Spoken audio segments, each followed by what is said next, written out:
వినాయక చవితి పురస్కరించుకొని భారతదేశ వ్యాప్తంగా 145 కోట్ల ప్రజానికం పూర్తి స్థాయిలో గణేశుని యొక్క నామస్మరణతో మారుమోగుతా ఉంది. ఈ నేపథ్యంలో ప్రస్తుతం మనము సుబేదారి రెవెన్యూ కాలనీలో ఉన్నటువంటి టెంపుల్లో ఉన్నాము. ఇక్కడ ప్రతి సంవత్సరం కూడా గణేశుని యొక్క విగ్రహ ప్రతిష్టన అంగరంగ వైభవంగా జరుగుతూ ఉంటుంది.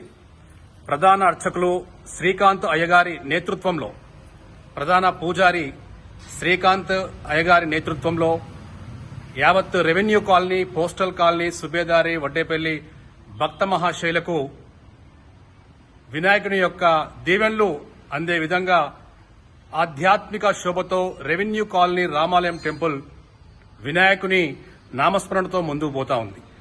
ఈ నేపథ్యంలో ఈరోజు 2వ రోజు మోదక గణపతి పూజ అనేది ఈరోజు మొత్తం కొనసాగుతూ ఉంటుంది. ఇలా నవరాత్రులు 9 రోజులు డిఫరెంట్ నామస్మరణతో వినాయకుని యొక్క పూజలు భక్త మహాశయులు అందుకుంటూ ఉంటారు.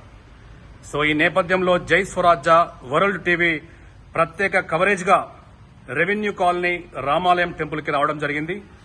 మనతో భక్త మహాశయులు అందుబాటులో ఉన్నారు. మరి వినాయక చవితి పురస్కరించుకొని భక్తుల యొక్క స్పందన తెలుసుకుందాం. ముందుగా జై స్వరాజ్య టీవీ ప్రేక్షకులకు వినాయక చవితి శుభాకాంక్షలు. మన సుబేదార్లోని రెవెన్యూ కాలనీలో శ్రీకాంత్ గారి ఆధ్వర్యంలో మా కాలనీలో వినాయక చవితి పండుగలు, చాలా నవరాత్రి ఉత్సవాలు చాలా బ్రహ్మాండంగా జరుగుతాయి. అందులో మొదటిది నిన్న జరిగినది. అది వరసిద్ధి వినాయక చవితి. నిన్న చాలా అంగరంగ వైభవంగా మా కాలనీలో జరుపుకున్నాము. రామాలయం టెంపుల్లో విఘ్నేశ్వరుని చాలా మంది వచ్చారు. చాలా ఆనందంగా జరిగింది. చాలా మంది వచ్చారు. సెకండ్ డే మోదక గణపతి జరుపుకున్నాము. ఈరోజు కూడా చాలా అంగరంగ వైభవంగా జరిగింది. ముందుగా మనం వినాయకుణ్ణి ప్రతి ఏ పూజ అయినా మన సాంప్రదాయంలో గణపతినే పూజిస్తాము. ప్రతిదీ వినాయకుడు మ్యారేజ్లో కానీ